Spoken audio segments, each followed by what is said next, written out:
Mr. Varma, I'm a rather big fan of your work. I've listened to hours of your talks on behalf of EkStep, Sunbird, and ONDC.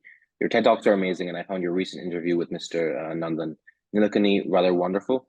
But today I want to put forth an interesting challenge for you, and that is to explain some of the concepts we're going to be discussing to an audience who are not CS students, but rather economic enthusiasts who see DPI as a means of improving the global economy. Mm-hmm. The agenda, just overarchingly, is to first discuss some of your early works. I'm a big fan of Aadhaar and GSTN and UPI, and then bring that back to beckn and ONDC and open protocols. So let's go back to the beginning of the journey of this now widespread digital public infrastructure. Could you take me through the journey of the development of Aadhaar and discuss how that now national success story spurred some of the other innovations we've seen emerge in the last several years? Great to be here, Sanjay. Pleasure speaking with you. I think, first of all, congratulations. And I don't see many young folks like you showing interest in this topic at all. So it's a somewhat, it's a topic that's very new. I think that the idea of digital public infrastructure, at least the vocabulary around it, is actually new. But going back to Aadhaar, your question, we started the project in 2009. That's when the project was set up. And the idea was, from the government perspective, it was a simple idea. Give identity to, it was even thought of an identity card. Give an identity card to everyone. Every country has some sort of form of identity, and identity is a common national topic. India's birth registration is always traditionally very low. So then it was about 40% of Indians had some sort of birth record. But it has improved. Now birth registration is mandatory, and children can't go to school without it. And most children do go to school these days. So because of that, much of that has improved. But so the idea of giving ID card was very straightforward, multiple reasons, for governance, for benefits transfer, for inclusion into, various formal systems like banking and, capital market. Everything needs an ID, and IDs, without it, you can't participate in society, right? So it's very key. And most people did have some sort of an ID, but they were all very local. So, India, because of the language diversity, you would have handwritten or local language identity. And that sort of work for you when you are in your village. It doesn't work the moment you're out. And many of the Indians were moving around. So at least 1/3 or maybe even half right now of the country moves around because the economic opportunity opens up. Absolutely. So it makes sense for people to move from their villages, a few months, go back, work, and come back. The moment they are out, they are nobody, and they start all over again. They can't establish who they are, and that creates tremendous issues, social as well as governance issues. So it was somewhat straightforward project in saying that give ID. But what happened though, when Nandan Nilekani, who was brought in as a chairman of the project at the cabinet minister rank, and some of us joined to volunteer at that time, very early itself, before even the authority was set up, very quickly realized it should not be an ID card play. It should, one more ID card printing, all that thing is not going to help anything in the digital realm. By then, remember, 2009, we already had iPhone and Android released, and internet was 15 years into it. So it was, it was sort of made sense naturally. And we were 2G connectivity. We had Nokia revolution go through in India. So we had feature phone, 2G connectivity. So it was somewhat evident to us that unless it's a digital identity, it's not going to help a subsequent usage of the identity. And if identity is not used, it becomes a fancy thing to carry around. Nobody uses it. So we very quickly pivoted ourselves from an ID card positioning to a digital identity as a positioning. And it only like literally 1 or 2 months, it was actually pivoted. By the time the first white paper came out, strategy paper was published, by the time Nandan went back to then Prime Minister and presented the strategy, this decision was already done that we will do purely a digital identity and it will be a platform play. And it was very key because as an identity provider, we wanted to make sure identity, we think like, large, then the tech companies like Google or, Facebook and so on at that time, saying you can log in with Facebook, log in with Google, you have a digital ID because it can be used in other places. So we wanted to make sure Aadhaar is also digitally usable in many, many services. So that pivot was critical for the initial steps of stages of DPI thinking, digital public interest thinking, is that Aadhaar itself is not a supply side card issuance thing. It is a building block. Absolutely. Very, very minimalistic. And it was about 4 attributes plus mobile number / email. Most people don't have email. Plus biometric, right? It was very, very simple, straightforward system that captured minimal attributes, provided digital identity. But most importantly, we launched our authentication APIs, application programming interfaces, or the authentication service, along with even when the first Aadhaar was out. So we were very, very clear that what is going to make a stickiness and sustainability of this and value unlocking of Aadhaar will come from its usage. So we launched authentication API, we launched an eKYC API a year and a half later. And then we had to do a lot of roadshows. Nandan went all over the place to evangelize, quite like a platform player will do. It's not about, I issued 600 million ID and I'm done with the job. That was not his view. His view was issuance will anyway happen. But the real value comes from unlocking of value, come from the more it's adopted, the more value gets unlocked in people's life. So it was very, very key that we went back to central bank at that time, Reserve Bank of India, saying, why don't we open a bank account, which subsequently resulted in what's called a no-frill bank account. So they were okay to open bank account with just paperless instant bank account, first time in India, without checkbooks and all that thing. It's not required for most people. That created, I think, the initial seeds of what we call a building block thinking or a digital public. And I think we see with COVID especially rolling on the importance of just that simple bank account. You see what happened in America with the stimulus checks, whatever, 4 or 5 checks being sent to you. In India, press of a button and everybody gets a fixed amount of money. It's just fascinating how efficient and how this people built on this. It's incredible. Okay, so on this topic now, focusing on GSTN and UPI now, how do you think it's changed the commons man life? I'm personally very interested in development economics, the economics of people. How have these projects changed the lives of ordinary people? On Aadhaar, it took 7 years to get to 1 billion people. First 4 years, we got to 600 million people, which Nandan at that time felt as an authority. The strategy paper, we did say 600 million people will be given Aadhaar number in 4 years. That was a promise. And it happened. And then within 7 years, we had 1 billion people covered. But again, going back to the point of unlocking value, the real value comes from when they can use identity. They can use identity both in physical form and in digital form, because physical form cannot be removed overnight. Many people in the railway station, when they travel, they would show the ID card and so on. So physical form continues and then digital form. We use digital form to open bank account. And that was the real unlocking of the first financial inclusion drive.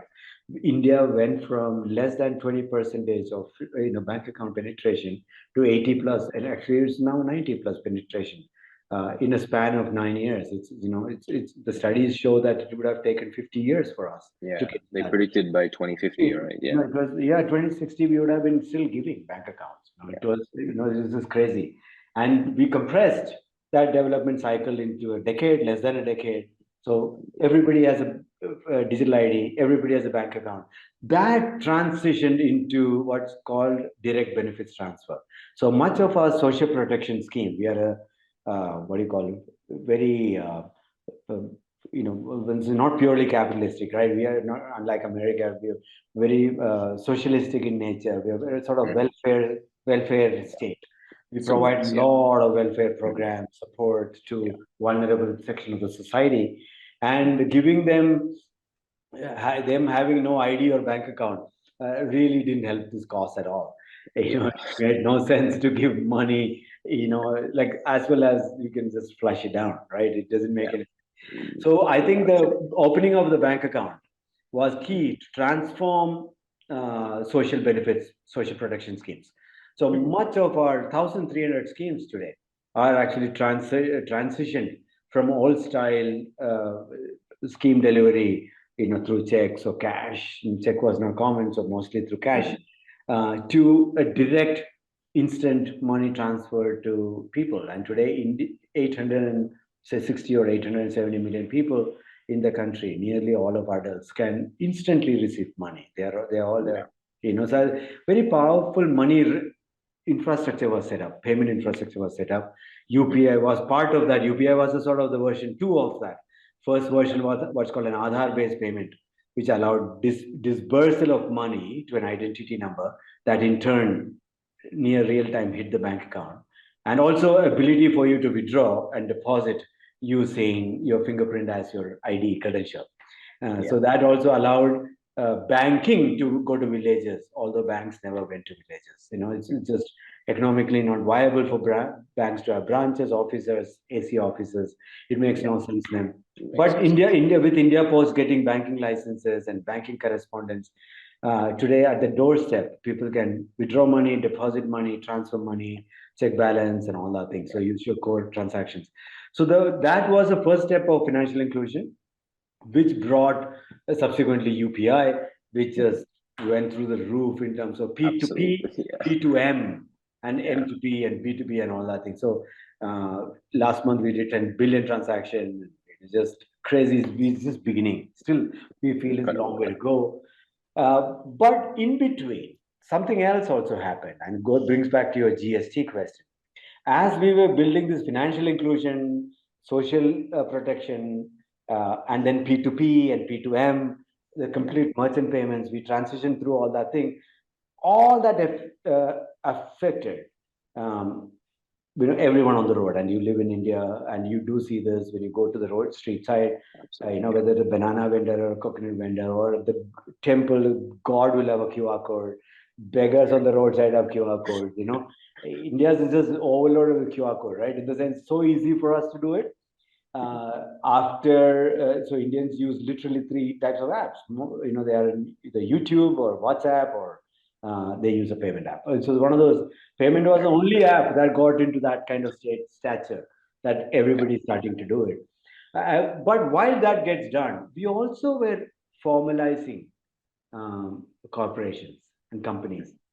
Very large corporations, they have the muscle power, they have the chartered accountants and the CFO, the whole machinery.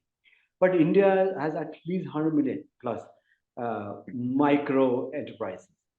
Absolutely. And a lot of them are even nano enterprises, what Nandan calls a business of one. It's literally one person business, right? And this also drives, because of the India's services economy, gig economy, services economy, which tremendously helped us during post-COVID. At least we had food at home delivered and so on. India's service economy is amazing today. We get haircuts at home, everything at home, right? We don't even step out in one sense for much of the services. So both these meant both nano and micro entrepreneurs were doing business through digital. But so business identifiers and business tax formalization had to be done.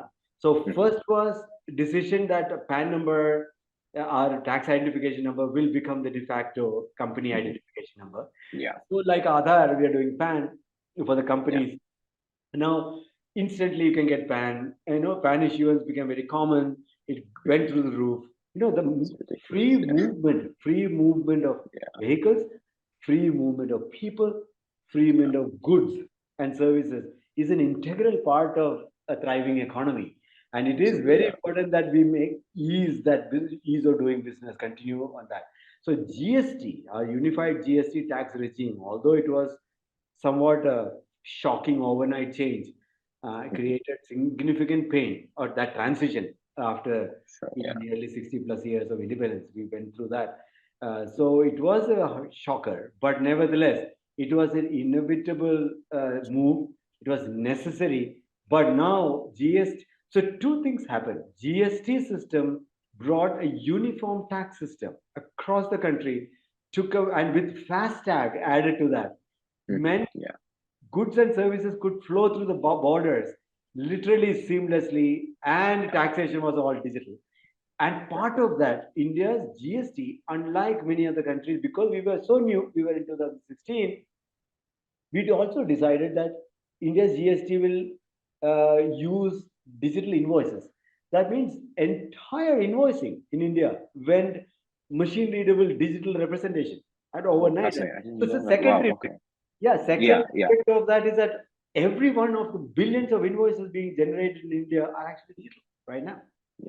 So this means information collateral with the SME is now digital, and that allows that SME to be able to prove that I do have a 20,000 or 30,000 or 50,000 rupee worth of invoices in this.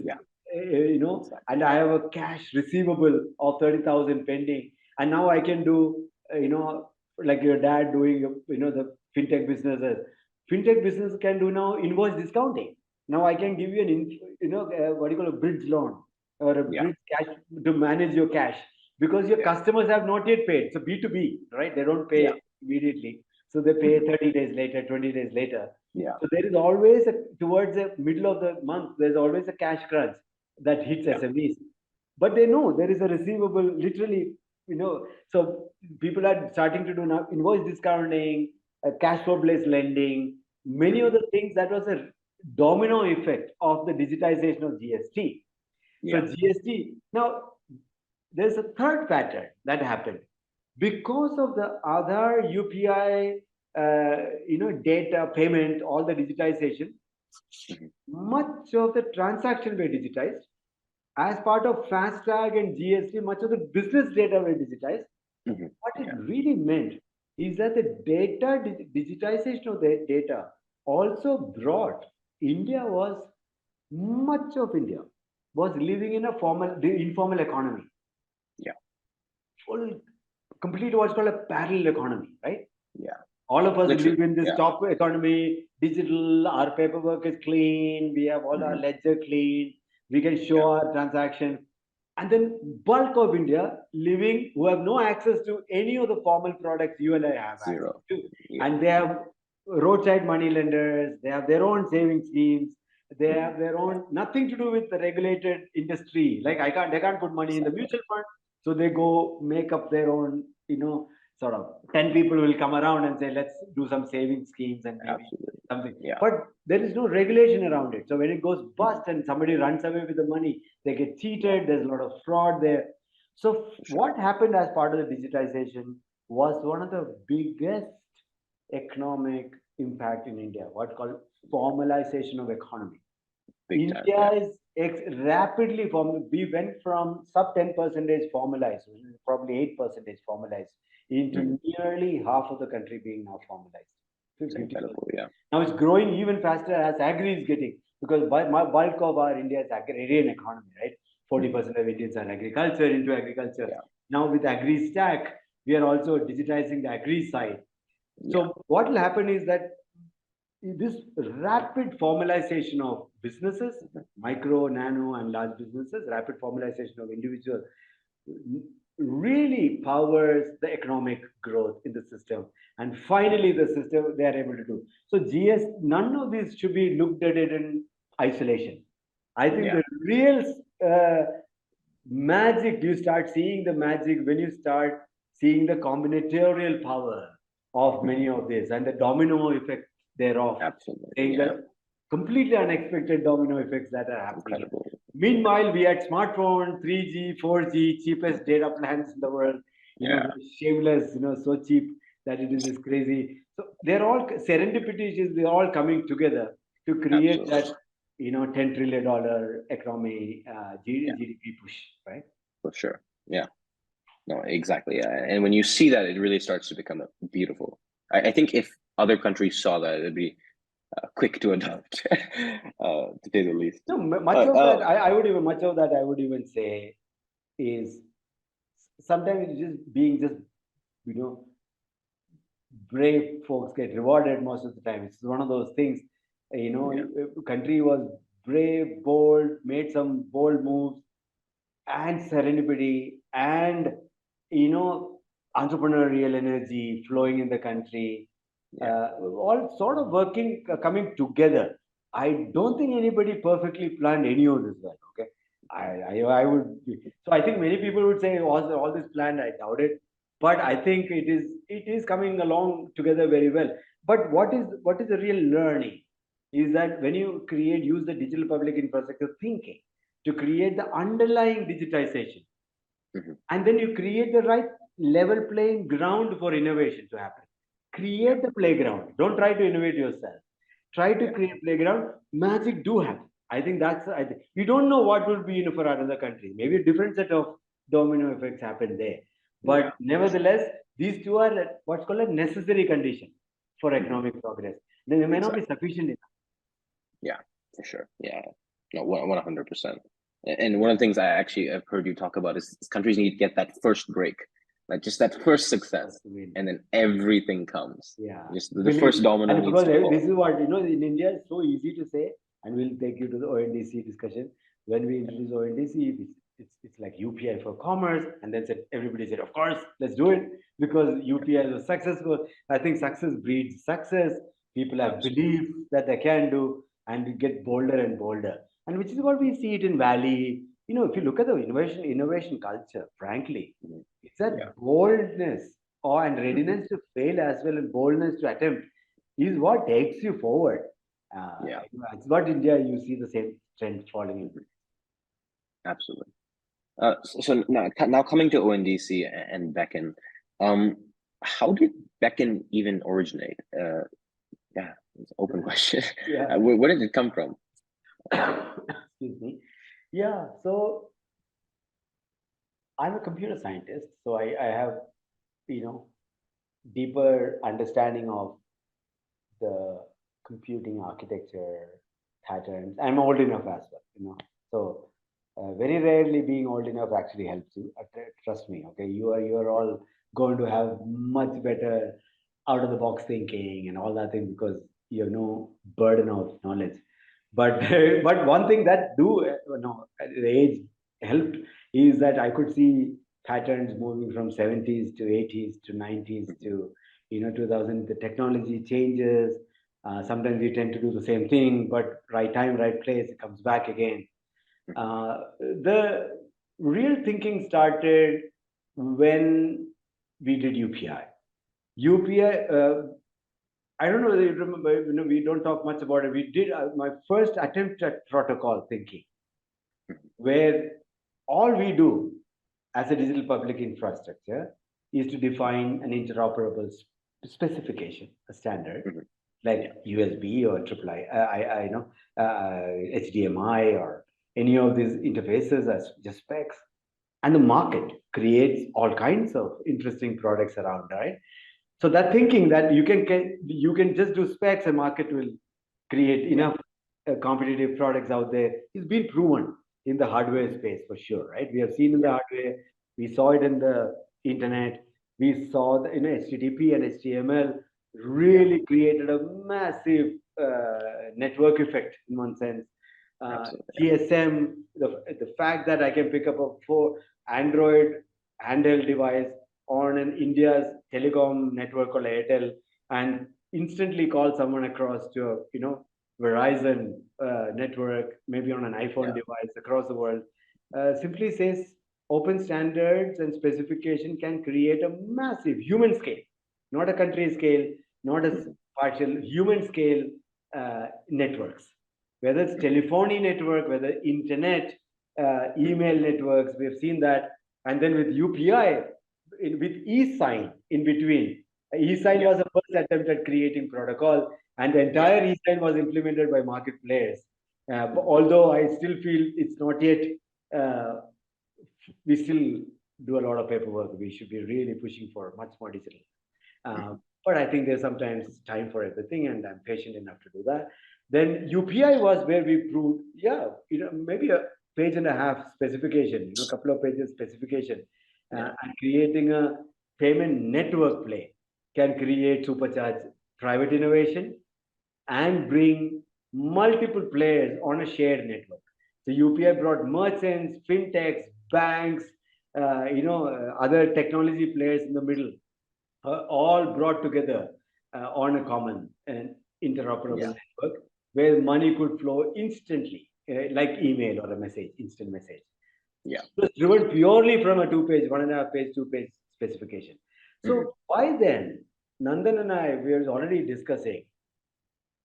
There was another trend that was actually happening in 2016-17. By 2017, UPI was already out there. So we asked the question ourselves, one of our brainstorming sessions. The platform economy by then had starting to show the rough edges. Uber drivers would go on a strike. Ola tried, creating issues. Metro, for example, public transport fighting against the Uber, saying that we won't join it. We will do our own platform. And so everybody wanting to do their own platform, and the dominant platform squeezing the provider consumer sides through commission structures.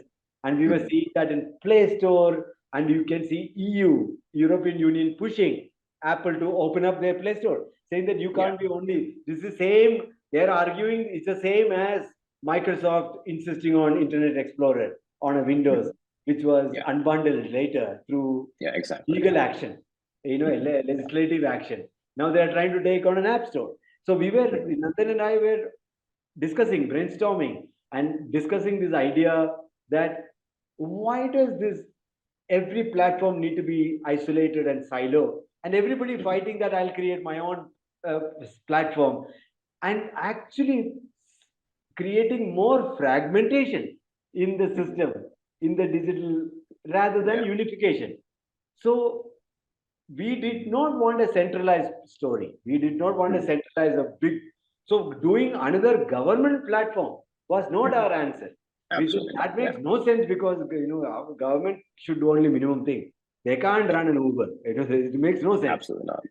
Yeah. So what is the UPI-like thinking, or internet-like thinking, or GSM and 4G telecom network-like thinking in the world of commerce, in the world of transactions? So we were asking, so what if we have a open API, open specifications for mobility, urban mobility and taxi booking? Could multiple platforms, maybe a rideshare platform, an auto rickshaw platform, maybe a electric bike platform and a metro platform, let they all do their own platform. But what if they can all be connected to a common rail, which is nothing but an API, no central system. We don't want a system. So what's called a flow of value. Can we enlarge and amplify the flow of value rather than creating another store of value? Platforms are store of value. They lock value in, and if it is a private platform, they create moat around that value, and most of the time it is data, behavior, consumer data, and all that, right? That's what their moat is. And so they can offer more products and so on.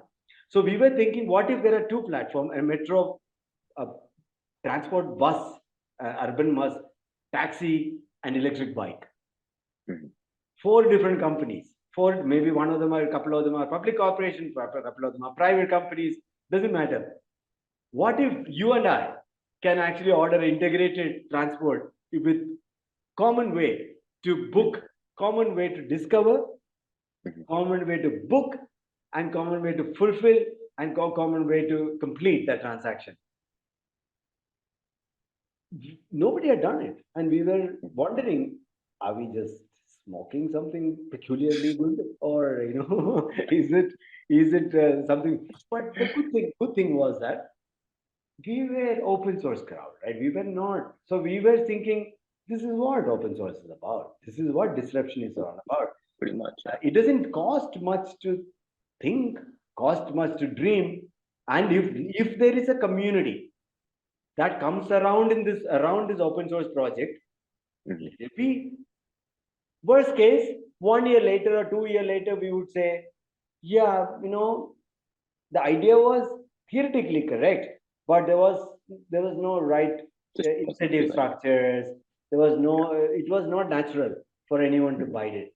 So we were anyway saying, okay, let's do an attempt at it, and that was the birth of beckn protocol, which is on GitHub.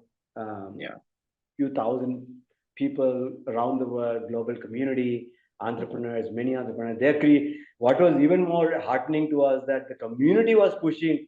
They caught on to this idea that I can do a discovery of any resource, any economically interactable resource. Think about it. Can be discovered and booked and actually interacted with. So that is a very powerful idea. Community got together saying, without one platform trying to build everything in it, which has never become universal. So what if many platforms can interchange resource discovery and do booking across the thing, which is what most of the businesses do. Not all businesses don't do it themselves. They find their partners, they discover it, but in physical world, they discover their partnership through physical means. They sign a contract, and then so in digital way, how can you do this in digitally was our quest. And subsequently, although beckn protocol started with urban mobility as a vertical, it very quickly, because of the community, very quickly grew to subsequently hyperlocal commerce, hospitality, healthcare. For example, could I discover a doctor? Because villages, there's no doctor nearby. But in the digital means, if everybody has a smartphone and a cheap connectivity, can I talk to a doctor who is in an urban town? But if so, how do I discover the doctor? How do I trust the doctor? Traditionally, the doctor nearby was trusted in physical way. Oh, I know him. Yeah. You can go to him. This is like the old way of finding a plumber in the US. Absolutely. You would ask a friend, who would say, yeah, you call that guy. He worked in my house. He does a good job. Then we went to Yellow Pages. You probably are not born. You'll probably never seen a Yellow Page in US. Yellow Pages was a physical I've heard about it. Yeah. And we used to flip it around to our pin zip code, and we used to look around for carpenters, lawyers, plumbers, and all that thing nearby. Then Yellow Pages became a platform, and then aggregated economy kicked in. TaskRabbits and Ubers and everybody doing an aggregator. It's a sort of glorified version of Yellow Pages. And now, but we believe the shift from a platform-centric view to a protocol-centric view or a network-centric view powered by a protocol is an inevitable shift that we will go through if we want to see population scale or human scale impact of this. Because if one platform does the entire thing for the world, we would have other questions. A lot of people question asking, did one private company just take over the world? That will never happen because of many societal reasons. So that means it will remain fragmented. If you leave it to individual platforms, it will remain fragmented. So if you can bring, how can platform builders? So our question was, how can today's platform builders expand their market by connecting it to a grid that opens up not only their own what you call captive demand channel, they can also open up to other demand channel beyond what is captive to them. Exactly. Through partnership. And that's what beckn is enabling for the entrepreneurs to do. And that gave rise to India's beckn-enabled network called Y-ONDC and Namayatri and so on. What do you see India looking like in 5 years with the expansion of Y-ONDC to the beckn protocol? Yeah, I think we are now seeing beckn protocol itself expanding beyond hospitality, commerce, urban transport, into healthcare, agriculture, financial services, but interestingly, even beyond that, to renewable energy. How do you discover a charging point nearby on my way, and how do I book it? How do I pay for that resource? In a through in an open network. Can I do that like an internet-like model? So we are going towards energy exchange, discovery of EV charging points, circular economy. Much of that is needed for our climate transition as well. So as the globe goes through the climate transition, I think beckn will have a lot of interesting possibilities, beckn-enabled networks, to create a unified and much more larger impact in the society rather than leaving it fragmented into each platform, right? So I think we'll have that. But where does India go from here? I think we are in the same stage as how UPI was in 2016, frankly, or 2017, maybe at best. Every digital public infrastructure, it takes a decade to get to a reasonable, what is called, at least 60-70% adoption, majority adoption phase. And Aadhaar has gone beyond that to 80%, but UPI may be at 60. So it takes a decade. UPI work started in 2013, 2014. So it's 2023. So beckn is the ONDC. I think we are only beginning. So we will see dramatic two kind of things will happen in ONDC. One, expansion of the verticals and expansion of the transactions volume. So both volumes and verticals, a network-enabled approach to financial services, agriculture, market discovery, and so on. Absolutely. Will all happen in the next 5 years. You will see that massive adoption in terms of volume and diversity, which is across sectors. That's coming through ONDC.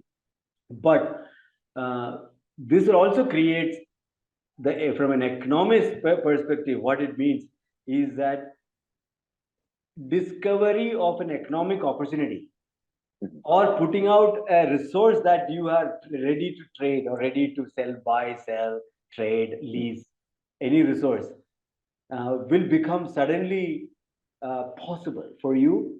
Today, that's not possible. If you have 5 batteries, you have no idea how you can leverage that 5 batteries, right? You have energy stored, but connecting to grid, you don't know. So there will be a lot of technology startups who would step in to allow what you call a ability for any kind of resource to be made discoverable on the internet and tradable, leasable, sellable, buyable on the internet.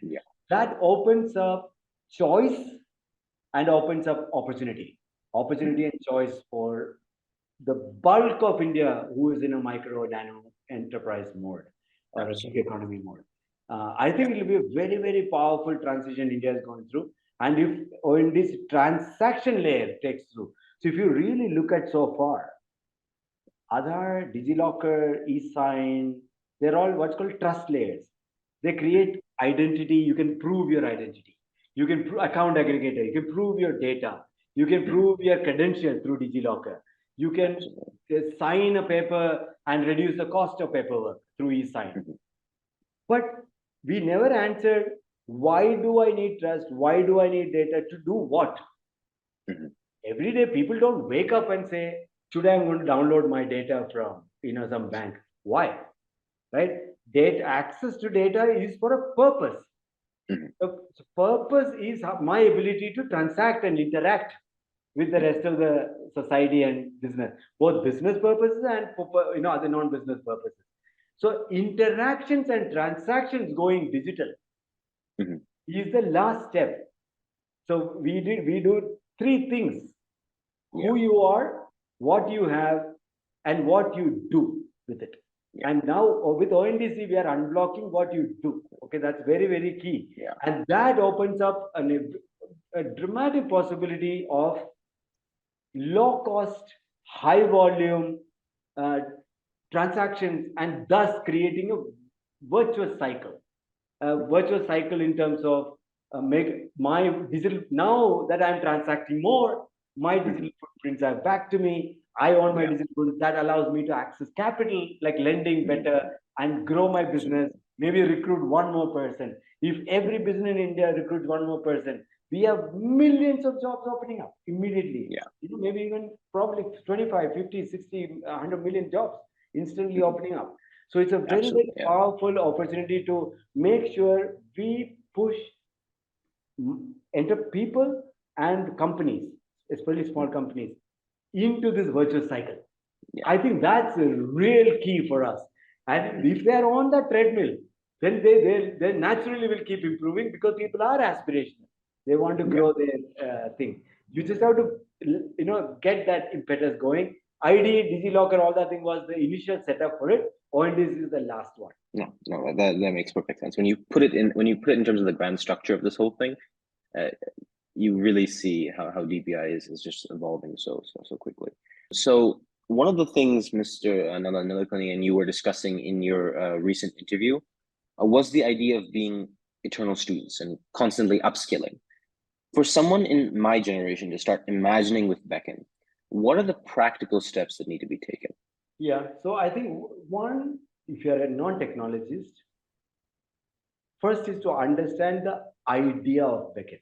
Truly, that means any resource discovery, any dynamic resource discovery. So that means if a resource can be discovered dynamically, a static resource, a moving resource, a fixed price resource, or a dynamically varying price through the day, any such, because the moment it is discovered dynamically, you can now re-alter your pricing based on availability, re-alter your offerings, because real time you are getting visibility to the demand of what's coming, right?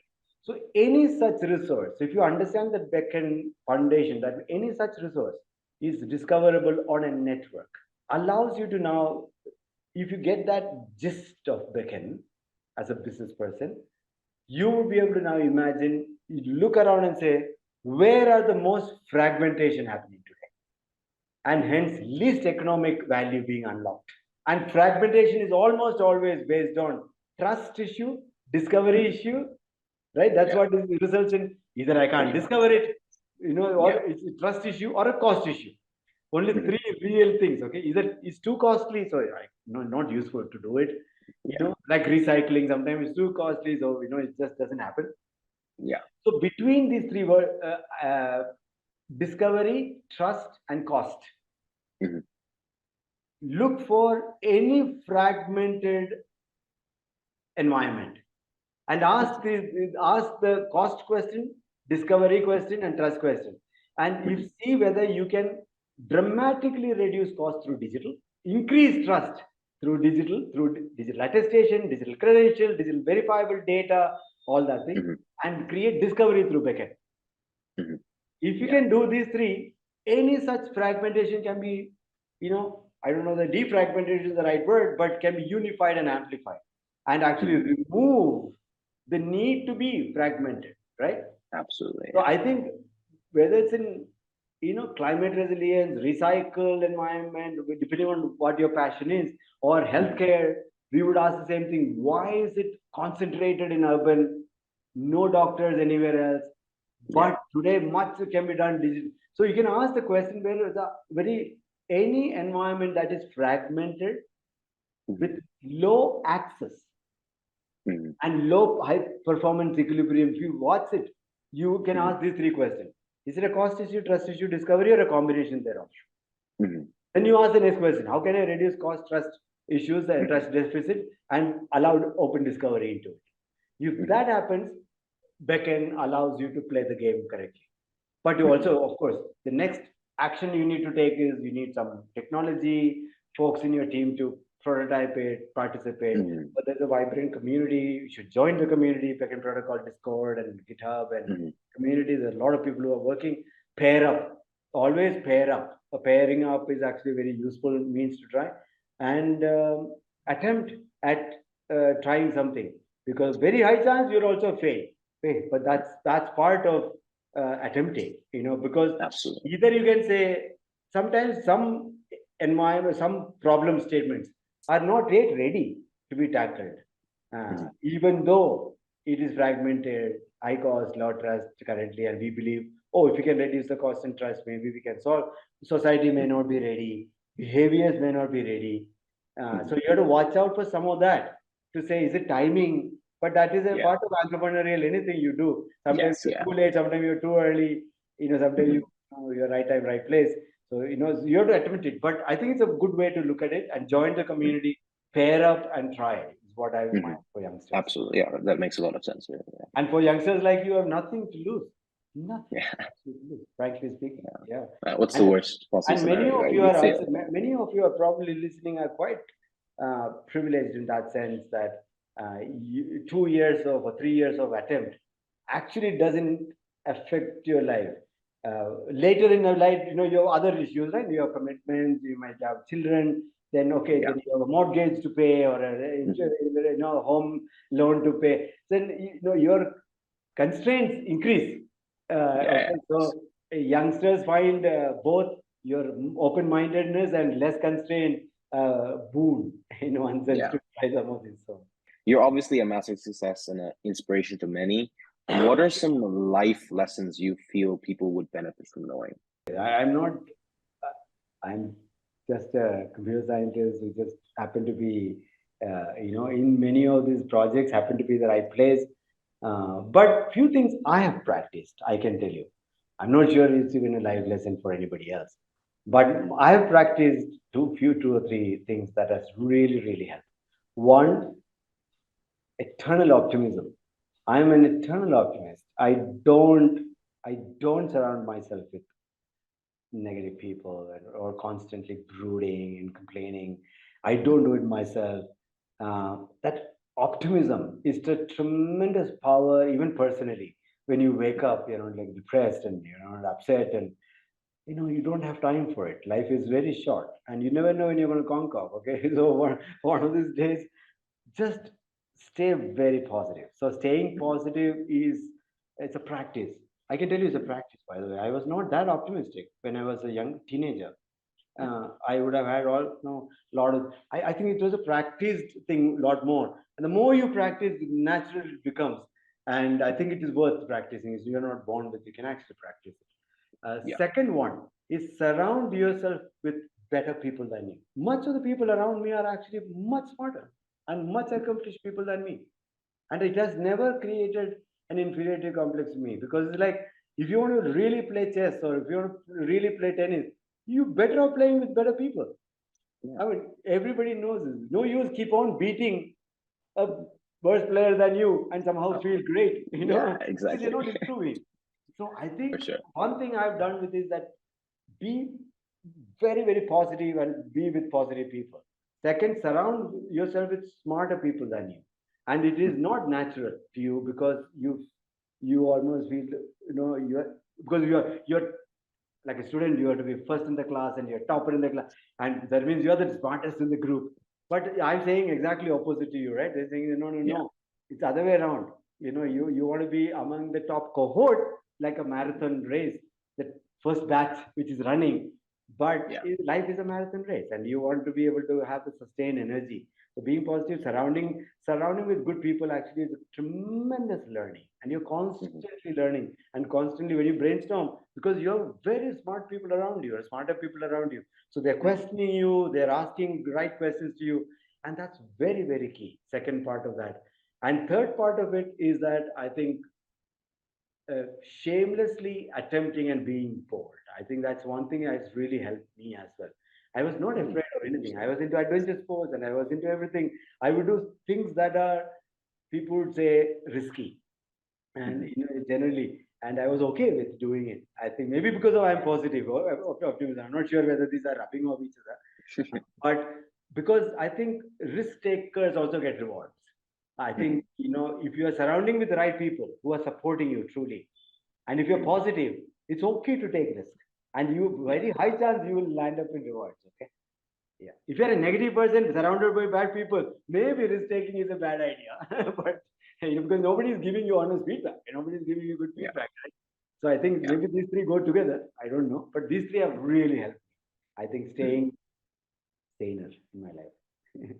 Thank you so much. I really, really appreciate this. This has been fantastic. Thank you so much for your time.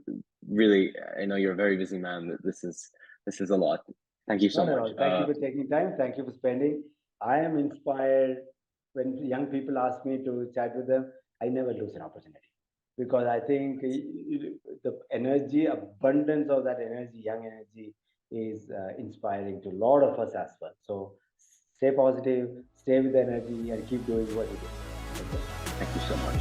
Yeah. Have a great day.